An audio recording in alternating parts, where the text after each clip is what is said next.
വേഗം കൊണ്ടുവാ.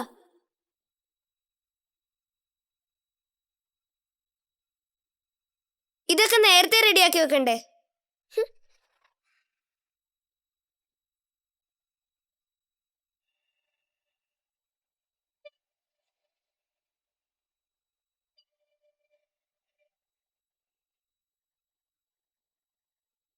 എടി, അപ്പുണ്ണിയുടെ ദേഹം തുടയ്ക്കണം. അവന് ഫുഡ് കൊടുക്കണം. അടുക്കള സ്ലാബും സിങ്കും നല്ലതുപോലെ കഴുകണം. ഹോസ്പിറ്റലിൽ നിന്ന് കൊണ്ടുവന്ന ഡ്രസ്സ് എല്ലാം അലക്കണം. എല്ലാം അമ്മ എണ്ണി എണ്ണി പറയണ്ട, ഞാൻ ചെയ്തോളാം. ചെയ്തില്ലെങ്കിൽ വൈകുന്നേരം വരുമ്പോ ഞാൻ പറയാം. ആ, അമ്മ ലഞ്ച് ബോക്സ് എടുത്തോ? ഓ കുന്തം, ഞാനത് മറന്നു. ഞാൻ എടുത്തോണ്ട് വരാം.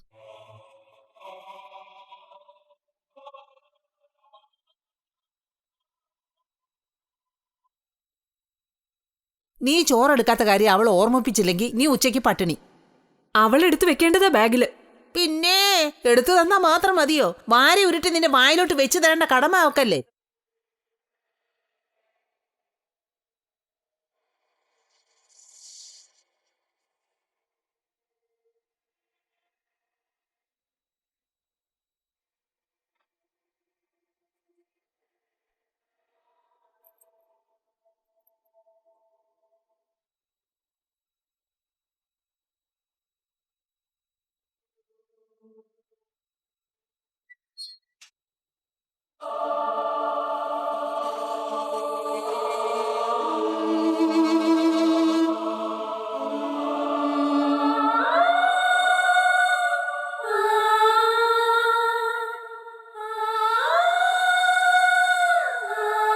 എന്നാ ഇനി നമുക്ക് വല്ലതും കഴിക്കല്ലേ?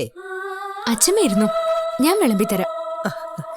എനിക്ക് വേണ്ടത് എടുക്കാൻ അറിയാലോ. നീ വിളമ്പി തരണോ എനിക്ക്? രാവിലെ ഇതൊരു യുദ്ധക്കളമല്ലടി. അതെന്താ അച്ഛമ്മ അങ്ങനെ പറഞ്ഞ്? നിന്റെ കണ്ണും കൈയും എല്ലായിടത്തും എത്തണ്ടേ? രത്നമ്മയൊന്ന് ചെറു വിരല് പോലും അനക്കില്ലല്ലോ. അമ്പലപ്പുഴ താമസിച്ച കാലത്ത് ആ വീട്ടിലെ ജോലി മുഴുവനും ചെയ്തോണ്ടിരുന്നവളാ. അവളെങ്ങനെ ഇതുപോലൊരു അനങ്ങാക്കള്ളിയായി മാറിയത്? അമ്മ ഭയങ്കര മടിച്ചിയാ, ഒന്നും ചെയ്യാൻ നിൽക്കില്ല. നിന്റെ കുഴപ്പമാ, നീ അവളെ കള്ളത്തരം പഠിപ്പിച്ചത്. അയ്യോ, ഞാനെന്ത് ചെയ്തു? അവള് പറയുന്നതെല്ലാം ചെയ്തു കൊടുക്കാൻ നിന്നു കൊടുക്കുന്നോണ്ടല്ലേ. ഇങ്ങനൊന്നും പാവമായിട്ട് നിൽക്കരുത് ഒരിടത്തും. നിനക്ക് ഉണ്ണാനും ഉടുക്കാനും തരുന്നതും സ്കൂളിൽ വിടുന്നതൊന്നും ആരുടെ ഔദാര്യമല്ല. വിജയന്റെ സ്വന്തം മക്കളെ പോലെ നിന്നെ നോക്കാനുള്ള കടമ അവർക്കുണ്ട്. ഔദാര്യാണെന്നല്ലേ അമ്മ പറയുന്നത്? എനിക്ക് ഔദാര്യം വേണ്ട അച്ഛമ്മേ. ഞാൻ ജോലി ചെയ്തിട്ടാണല്ലോ ഇവിടുന്ന് ഭക്ഷണം കഴിക്കുന്നത്. എന്നെങ്കിലും എന്നെ ഈ വീട്ടിൽ നിന്ന് പറഞ്ഞയക്കുമെന്ന് എനിക്കറിയും. അന്ന് ഒന്നും ഞാൻ ഇങ്ങോട്ട് കൊടുക്കാനുണ്ടാവരുത്. അതൊരിക്കലും ഉണ്ടാവില്ല. ഗോവിന്ദൻകുട്ടിക്ക് വിജയനും രത്നമ്മയും കൊടുത്ത വാക്കനുസരിച്ച് നിനക്കെന്ത് തന്നാലും അധികമാവില്ല. നിന്റെ അത്രയും തൂക്കത്തിൽ സ്വർണം തന്നാലും അധികമാവില്ലടി. എനിക്കതൊന്നും വേണ്ട അച്ഛമ്മേ. എന്റെ പ്രയത്നം കൊണ്ട് എനിക്ക് ജീവിക്കാൻ സാധിച്ചാൽ മതി. ഒരു നേരത്തെ ആഹാരത്തിന് വേണ്ടി ആരെയും ബുദ്ധിമുട്ടിക്കരുത്, അത്രേ ഉള്ളൂ ആഗ്രഹം. അത് നിന്റെ നല്ല മനസ്സ്. നിന്റെ സ്ഥാനത്ത് വേറെ വല്ലവരും വരുന്നെങ്കിൽ രത്നമ്മയെ കൊണ്ട് ഇച്ഛാ വരപ്പിച്ചേന്.